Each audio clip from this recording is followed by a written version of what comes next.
Hi, my apologies for that bit of a technical difficulty. Again, my name's Sarah Myers. I'm an attorney with the law firm of Ania, Scanlon, and Sirignano. And thank you for joining us again for our Wednesday Lunch and Learn 2 o'clock Facebook Live. We've covered a whole slew of topics from elder law, estate planning, trust and estates, Medicaid eligibility. Last week, my colleague Samantha Lyons talked about aging in place and ways to quote unquote senior proof your home and things that you can do to keep the home safe to enable a senior to age in place. Unfortunately, there are times where nursing home placement is more appropriate for a senior, or more honestly, that sometimes it's no longer appropriate for a senior or a person to be in the home. It might not be safe, it might be a danger to him or herself or others. And there comes a time where a person might need to be placed in a nursing home. So today we're going to talk about how to evaluate a nursing home, how to choose a nursing home, and then how to pay for that care in a nursing home. What are the things to consider when looking at a nursing home and nursing home placement? Things to consider are location of the nursing home, any type of religious affiliation for the nursing home's reputation, as well as any kind of specialty floors or specialty services, such as a dementia ward, more commonly known as a memory care unit for individuals in a nursing home. A person might need to be on a ventilator, so you'd need to look at a nursing home that has a ventilator ward or unit, or has ability to have someone to care for somebody who is on a ventilator.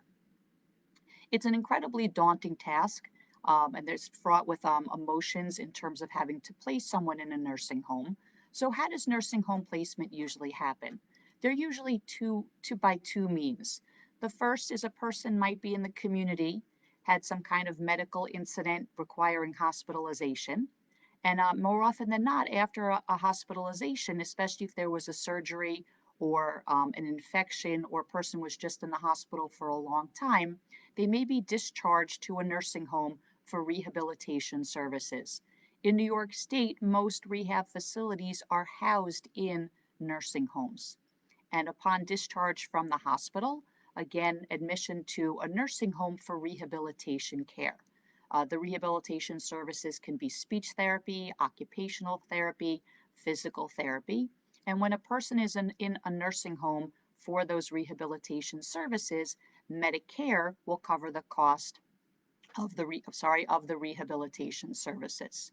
And then sometimes after Medicare has finished covering the cost of care because rehabilitation services have stopped, a determination may be made that it's safer for that individual to remain in the nursing home rather than return to the community. It could be because that individual would be living alone and it would not be safe for him or her in the community.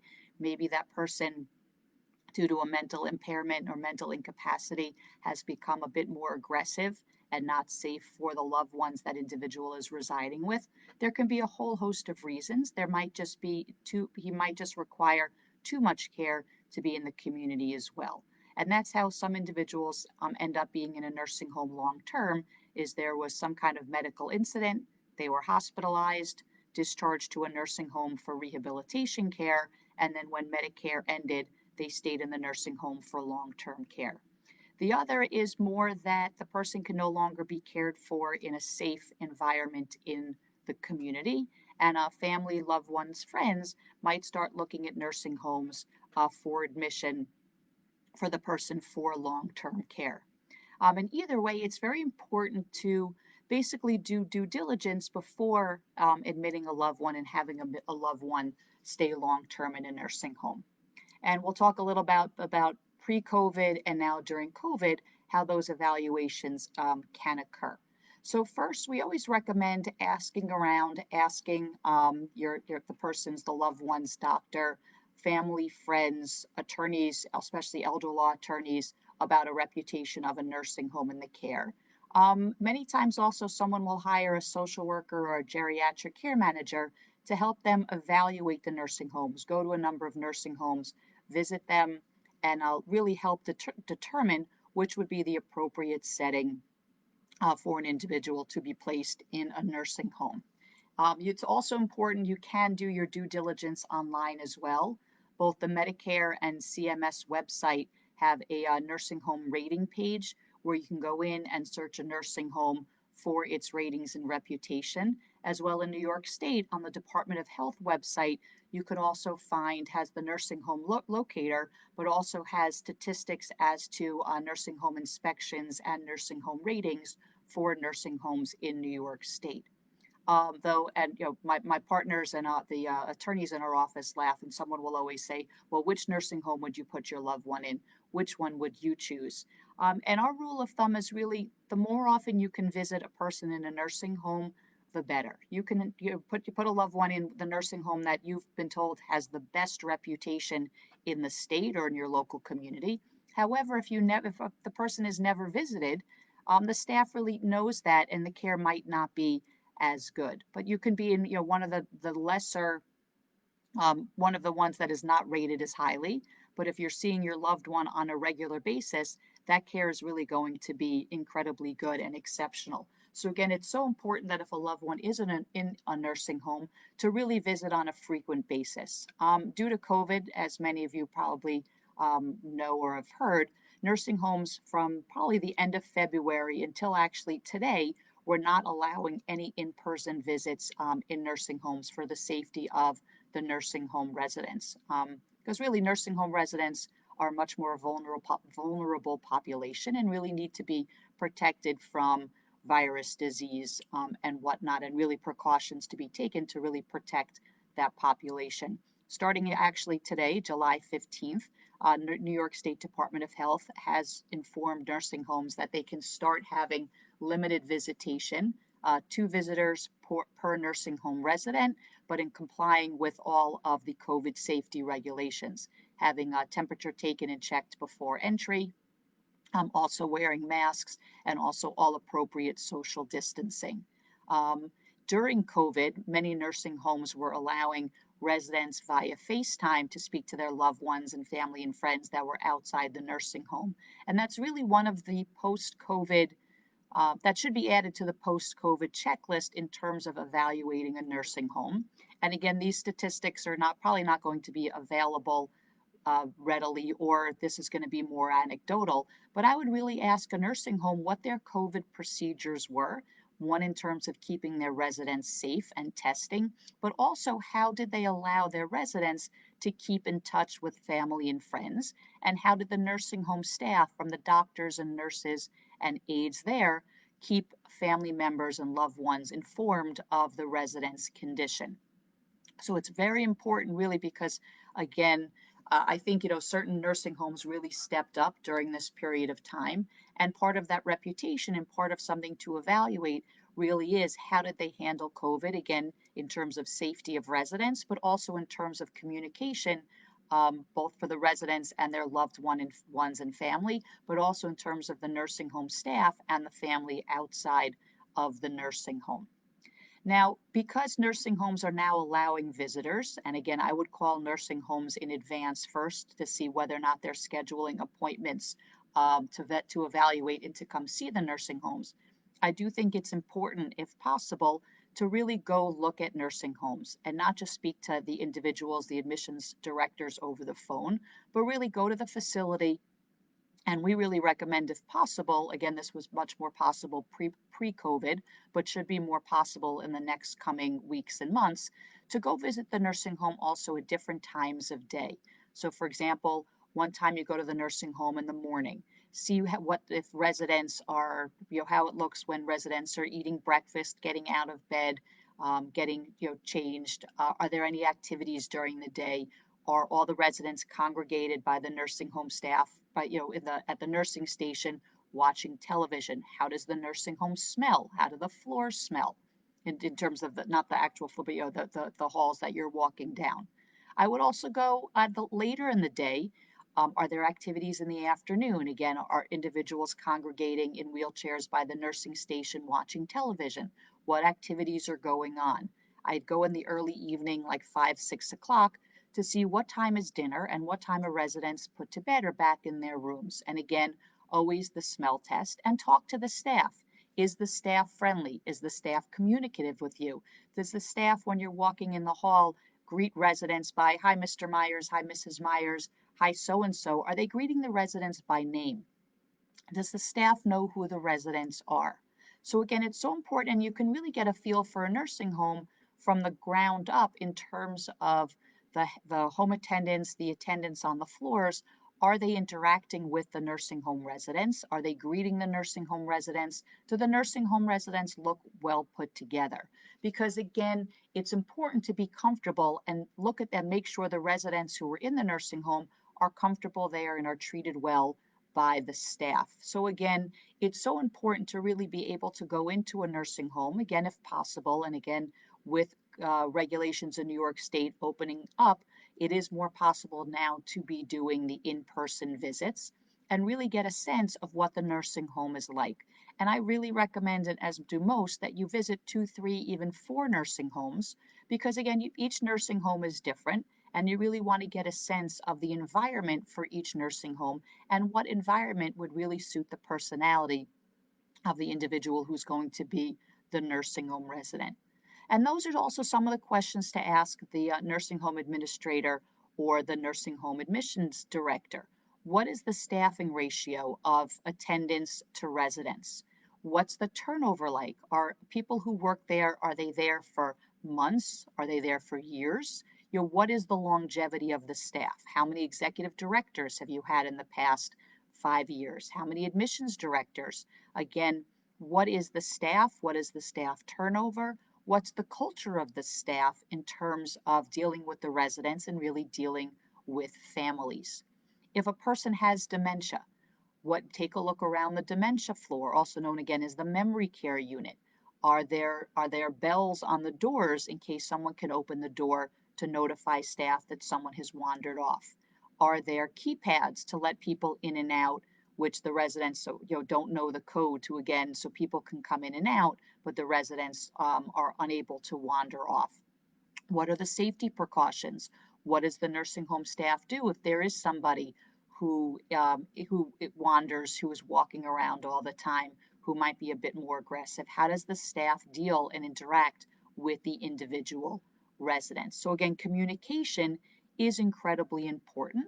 And again, by visiting 2, 3, 4 nursing homes, finding out the culture of each nursing home, and again, the staffing and the longevity can really help in terms of an assessment of that nursing home and whether or not it's appropriate for the individual's long-term care. And then you want to talk about the details. What is the nursing home admission agreement look like? What is the cost? What is the daily rate of nursing home care? Most nursing homes in Westchester County and the New York metropolitan area are anywhere between $400 and probably $750 a day. Does the nursing home only accept private pay? What about long-term care insurance? What about Medicaid? Are Medicaid recipients in nursing homes treated any differently by the staff than private pay residents? And just as an aside, there was a statistic that came out a couple of years ago that I believe still holds true, that about 90% of nursing home residents in New York State, their cost of care is paid for by Medicaid. And right, if the daily rate is somewhere between $400 and $750 a day, then frankly, that can be about $160,000 to $180,000 a year. And again, many individuals do look to Medicaid, and we'll talk about that in a couple of minutes, to pay for the cost of the nursing home care. So again, it's important to evaluate the nursing home in terms of the location, religious affiliation, any kind of specialty floors like a dementia ward or a memory care ward, what the staffing is like, and also, frankly, and you guys might laugh, but what about parking? What's the parking like in the neighborhood where the nursing home is located? Does the nursing home have its own parking lot? Do you have to pay to park there? On Sundays, how crowded is the parking lot? Is there street parking? Is there no parking? Because again, if you're coming from, traveling to see your loved one in a nursing home, you really want ease of visiting. You want it to be as easy as possible. And some nursing homes, have great parking lots. Others, there aren't enough parking spaces, and even others you have to pay to park. So how easy is it to get to visit your loved one? If you're traveling via public transportation, is it near a subway? Is it near Metro North? Is it near a bus stop? How easy is it for you to be able to get to the nursing home? Because as I said a little while ago, and we've said for years in our office, the most important, it is so important to be able to have access and visit your loved one in a nursing home, because again, that way you know they're being well cared for. And again, you really want to make sure that you can visit the loved one and that it's easy to do so. So we talked a little bit about the cost of care, or and that there and the options for paying for nursing home care. So once placing a loved one in a nursing home, either straight from the community, or as we talked about at the beginning, from a hospital, then for rehab, which Medicare could cover, and then to private pay, what are the options for paying for care? And again, it's very important to review this with the finance office, and this should all be spelled out in a nursing home admission agreement as well. And again, it's also very important to carefully read the nursing home admission agreement. And we hear stories all the time of my loved one was transferred from the hospital to the nursing home. They shoved all these pieces of paper in front of me and told me to sign. The first thing we always tell our clients and people who call is take the papers, say thank you, review them, and then you review them with your attorney. And then, if the agreement meets with your approval, then sign it as in your capacity as an agent under a power of attorney. So again, it's so important. I would not rush into signing any nursing home admission agreement, and really make sure that you read through it. The reason being is if you are the child, you're not the agent under the power of attorney, you don't have access to your loved one's funds, signing that admission agreement can make you responsible, though we would argue not, for the cost of your loved one's care if there's not insufficient funds from the nursing home resident's monies, himself, or if Medicaid has not yet been applied for.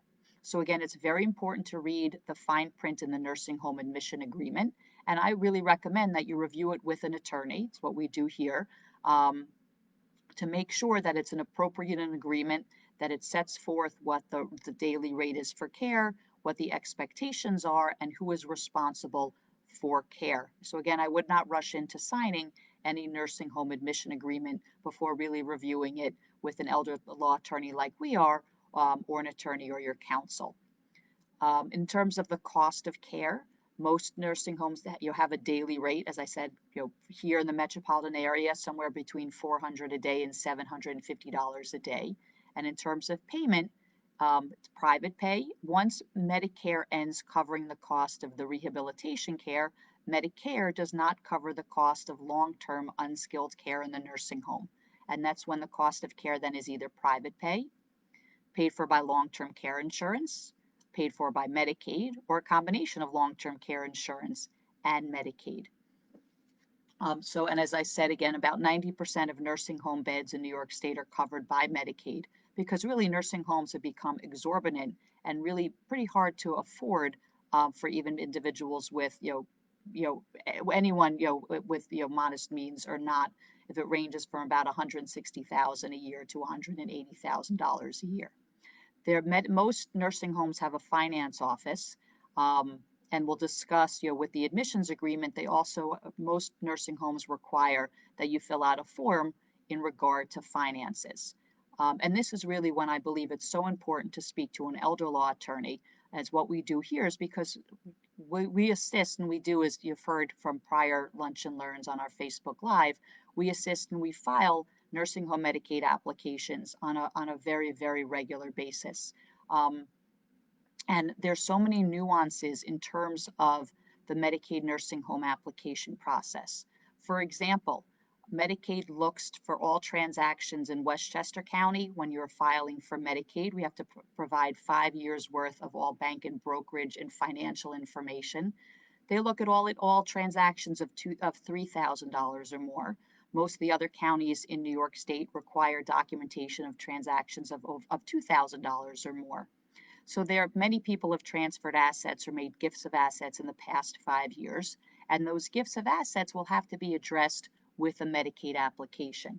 So we highly recommend that if there's any assets and any gifting in the past 5 years, or ownership of any real property, or a condom or a cooperative apartment, that you really speak with an elder law attorney, because we are skilled in the Medicaid application process for nursing home care. As an aside, and you've heard in other Facebook lives, with home care services as well. So again, it's incredibly important to reach out, I believe, to an elder law attorney, an attorney experienced with the Medicaid nursing home process when a loved one is being admitted to a nursing home for long-term care, to discuss those payment options and really discuss Medicaid and Medicaid planning to have that individual's cost of care paid for by Medicaid instead of out of pocket. We also know many nursing homes say they can do a Medicaid application for the incoming resident. However, there are many legal issues involved with a Medicaid application, such as a spousal refusal when their assets in the well spouse's name, and in addressing keeping assets in the well spouse's name.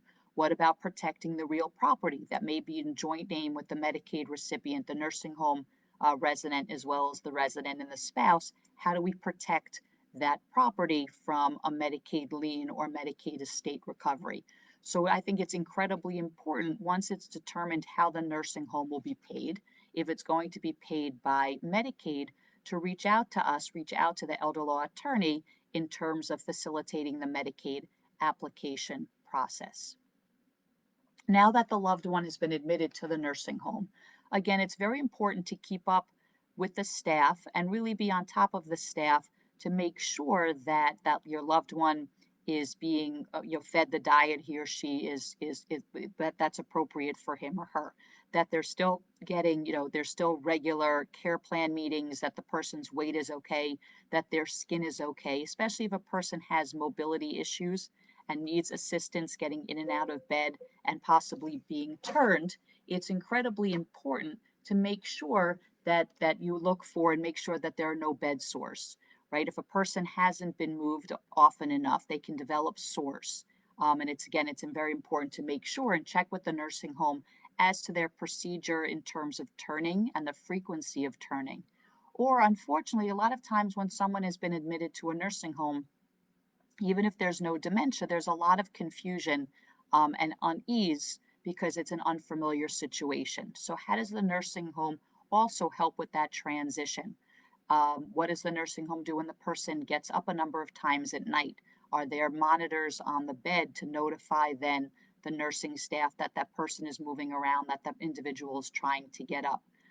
It also and also make sure if the person goes into a nursing home continent, meaning they're able to and they know that they need to use the restroom, it's incredibly important to let the nursing home staff know that and make them aware of that, to make sure that individual is, their toileting needs are met, and that individual is shown how to get to the bathroom, the route to the bathroom, so they can learn the route to the bathroom and really maintain that ability to use the bathroom on his or her own.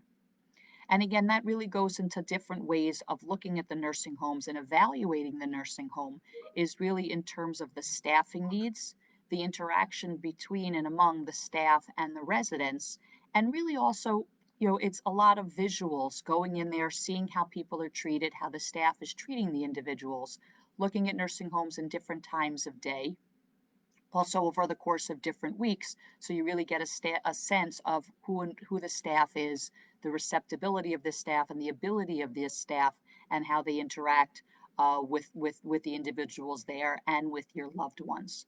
And I know these past few months it's been incredibly difficult in terms of being able to see a loved one in a nursing home. But as I said earlier, and that was really for, hopefully their safety and protection. But now that New York, we're in phase 3, and some places in phase 4, as of today, July 15th, the New York State Department of Health has opened up, has determined that nursing homes can open up to visitors, again, 2 visitors per nursing home resident, and taking into consideration all the importance of the COVID precautions. So really, putting a loved one in a nursing home can be fraught with a lot of emotions and a lot of feelings and a lot of uncertainty. So it's really important to be, as Cy Sims would say, an educated consumer is our best customer, to really do your due diligence before having a loved one admitted to a nursing home, in terms of looking at nursing homes, evaluating nursing homes, looking at how they are rated online on both the Medicare and CMS website and the New York State Department of Health website for New York State nursing homes, asking around. When you're going into a nursing home to take a look at it, ask the people there who seem to be visitors as well, and really make sure that if nursing home placement is needed for that loved one, that you find the most appropriate nursing home for that individual. And I also think location is very important because you want a nursing home that's close enough to someone that a loved one or family member can really be getting out there, getting to the nursing home on a regular basis. And again, if a nursing home is not allowing visitors due to COVID or another virus or issue, what the communication policy is. Will the nursing home set up a FaceTime with the resident and family members, multiple times a week? Will the nursing home staff be following up with family members a number of times a week to really make sure that communication is taken care of and that people are accessible? So I really appreciate, thank you for tuning in again to our Wednesday Lunch and Learn brought to you by Ania Scanlon and Sirignano. Again, my name is Sarah Myers. I'm one of the partners here. As we just discussed today, how to look at a nursing home to evaluate it and how to choose a nursing home, which I think piggybacked really nicely on Samantha Lyons's presentation last week on the ability to age in place and how to ensure that a person's residence is appropriate for aging in place. But as we know, sometimes that senior is unable to stay home for various reasons, and then how to evaluate and look at nursing homes. It was a pleasure speaking with all of you today. And again, tune in next week for our next installment of Ania Scanlon and Sirignano's Facebook Live. If you have any questions or concerns, feel free to give me a call. Again, Sarah Myers of Ania Scanlon and Sirignano, 914-948-1500, or my email address is s.myers, S period, MEYERS at esslawfirm.com, or you can visit us on our website at www.esslawfirm.com. Thank you all very much and enjoy the rest of your day.